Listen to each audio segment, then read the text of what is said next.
Hey, what's up guys, and welcome to another Arc Garage video. Today we're gonna be diagnosing this Alfa Romeo 147 1.6 twin spark which broke down. Now the symptoms that we got, the car basically cuts out in the traffic and it doesn't want to start.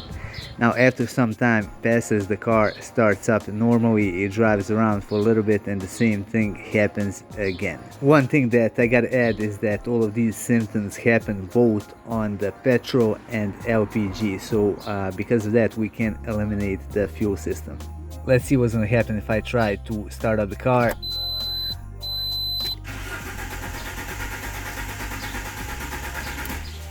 Alright, as you can see we got nothing. And the one interesting thing is that when the car is turning over, you can see that our RPM cluster needle doesn't move at all, and that tells us that we might have a problem with the crankshaft sensor. We're gonna hook it up to a diagnostic tool just to confirm it, and here is our report. We got the code P0336, which is the one for the RPM sensor. The RPM sensor is of course going to be the crankshaft sensor. We got the impossible signal, and the status of the code is intermittent, which confirms what I was talking about earlier, that the problem happens from time to time. Alright, so the connector for our crankshaft position sensor is going to be this round one here. So I'm just going to press on this clip and pull the connector off. There it is. Now we're gonna go underneath the car. So on the twin spark engines, the sensor is going to be located right here beneath the starter motor, and it's held in place with this 5mm Allen screw. So that's what we are gonna do next. But before I do that, I'm gonna get the wiring out of these. I'm gonna get the wiring out of these mounts.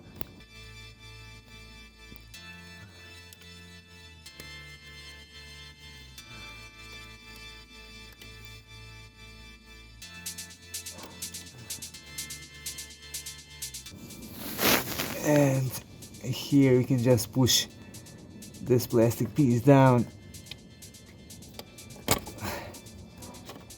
There it is. So the wiring is free. So as I said, this is going to be a 5mm Allen.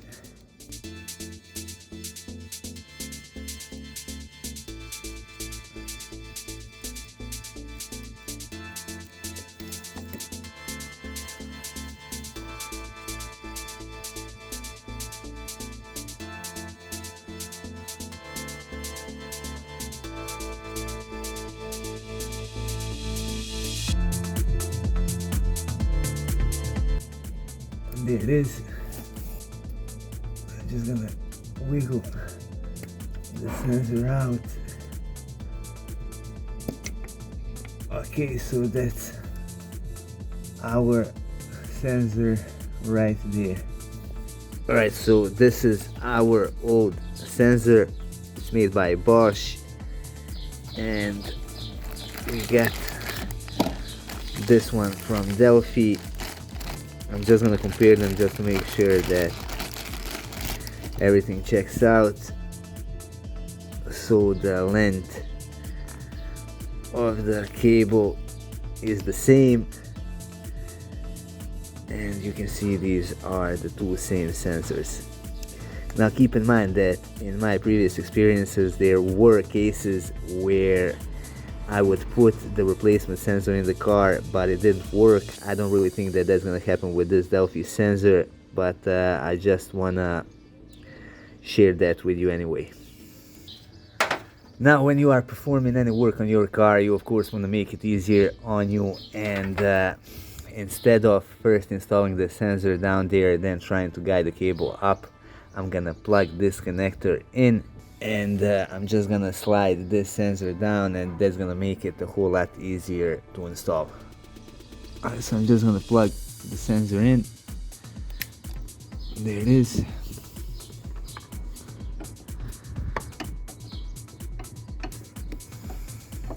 I'm gonna slide it down there, make sure that you don't damage it or anything like that.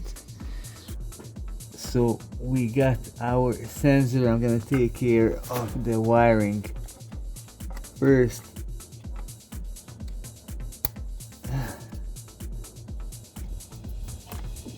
The sensor itself was actually behind these wires here, so I'm gonna slide it there.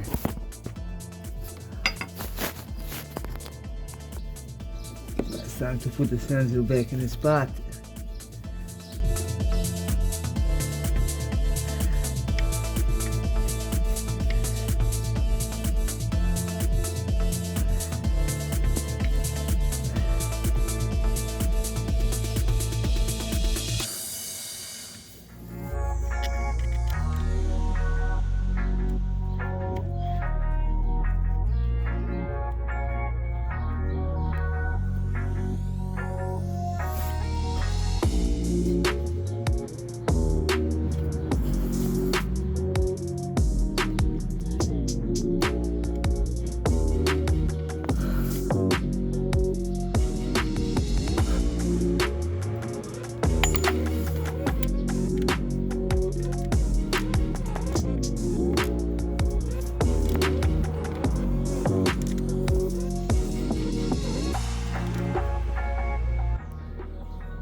Alright, that's it. Alright, now the moment of truth.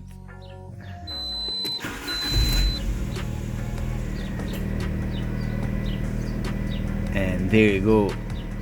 The car starts up right away, which means that we solved our issue with the crankshaft sensor. Now, one more thing that I forgot to mention in the beginning of the video is that I actually got the reserve light flashing. The fuel was showing 0, so that is kind of interesting thing when it comes to these cars. And the main reason for that is, of course, going to be this fault code. Now, when it comes to check engine light, it is gonna go out on its own after I drive the car for a bit. If you don't have patience to wait for that, you can either use your diagnostic tool to erase it, or you can disconnect the negative battery terminal. Just make sure that you got your radio code. Anyway, that would be all for this video. I hope you find it useful. If you did, hit that like button and support our channel by subscribing and by sharing our content with the rest of Alfa team.